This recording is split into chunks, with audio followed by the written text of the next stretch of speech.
brought to you by Nova शुद्ध घी। जब जब खाए दिल खुश हो जाए, सदियों का नोवा शुद्ध देसी घी, सपना स्वस्थ भारत का। I love घी घी घी घी घी। जो इंसिडेंट पिछले 10 दिन में प्रदेश में सारे हालात बदल गए। पहले एक एडीजीपी ने सुसाइड किया, उसको लेकर के भी सब लोगों ने एक ही मांग उठाई कि निष्पक्ष जांच होनी चाहिए, जो कसूरवार लोग हैं वो दंडित हों। और वहाँ पे भी मैं जा कर के जब उनके घर मिल के आया तो उनसे खुल के ये बात क्या किया कि सरकार अगर निष्पक्ष जांच नहीं कराएगी, आपको सख्त मिलेगी। जो ये जो कल हुआ है, जो एक सब इंस्पेक्टर एएसआई ने, संदीप ने जो सुसाइड किया है,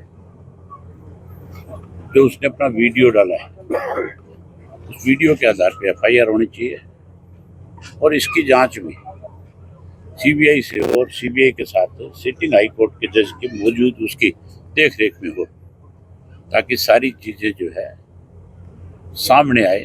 ये सरकार का टोटल फेलियर है जो आज इस किस्म के कदम जो है सरकारी कर्मचारी उठा रहे हैं।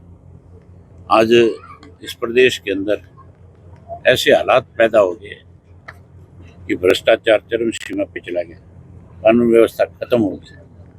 मुख्यमंत्री ने स्वयं ये बात स्वीकार करी कि मेरी हालत तो ये, मैं तो चपरासी नहीं बदल सकता, तो फिर मुख्यमंत्री को अपने पद से त्याग पत्र देना चाहिए।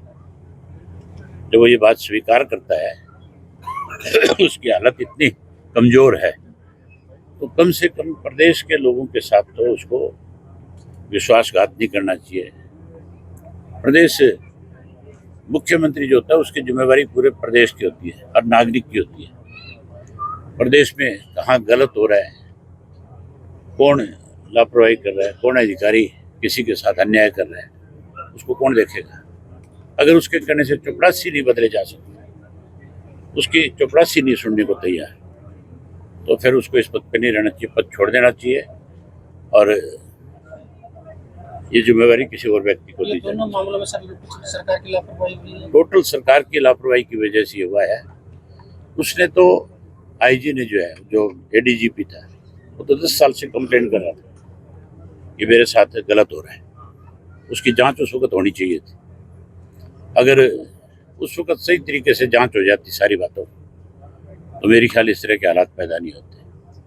आज जो संदीप ने सुसाइड किया है, लाठर ने, वो भी ये मान के चलो कि सरकार की लापरवाही है। सरकार के सामने जब सारी चीजें आएगी थी तो फिर समय रहते कार्रवाई क्यों नहीं करी। जब तक इसके साथ न्याय नहीं होगा हम चैन से नहीं बैठेंगे। क्या पुलिस में भी असंतोष है सर? पुलिस में भी असंतोष है कि जिस तरह दिख ही रहा है, ये तो साफ दिख रहा है। ये लोग हमारे प्रदेश के हालात बिगाड़ना चाहते हैं। भाजपा के लोग जो है, इन्होंने हमेशा धर्म, मजहब, जात पात के नाम की राजनीति करी है। मुझे इस बात का अंदेशा है कि कहीं अब भी ये प्रदेश के हालात और ज्यादा खराब ना कर दें। मुख्यमंत्री सर सुबह आए थे, आश्वासन दिया, क्या फायदा हुआ उसके आने का? आके गए हुए मुख्यमंत्री को 4 से 6 घंटे हो गए, अब तक कोई कार्रवाई नहीं है। अब तक प्रशासन की तरफ से परिवार के लोगों को आकर के कुछ नहीं बताया गया कि हमने अब तक क्या किया। मुख्यमंत्री आया, आते ही साथ के साथ जो सरकारी तमला उसके साथ था, उसको आदेश देना चाहिए था कि तुरंत कार्रवाई करें। मुख्यमंत्री कहे किसको बेचारा, जब चपरासी नहीं मानता उसकी, तो फिर उसकी एसपी और डीसी कैसे मानेंगे? सर, डीजी की लंबी छुट्टी पर भेज दिया, नए डीजीपी लगाए गए, या तभी अंतिम संस्कार हुआ है डीजीपी भाई पूरन कुमार का। चलो वो तो उनके परिवार का फैसला है, वो अगर संतुष्ट हुए किसी बात से तभी उन्होंने दाह संस्कार किया होगा। जब तक इनके परिवार के लोग संतुष्ट नहीं होंगे, जब तक पूरा भाईचारा संतुष्ट नहीं होगा, तब तक इनको भी कोई ना कोई फैसला लेना पड़ेगा। आपकी बात हुई सर?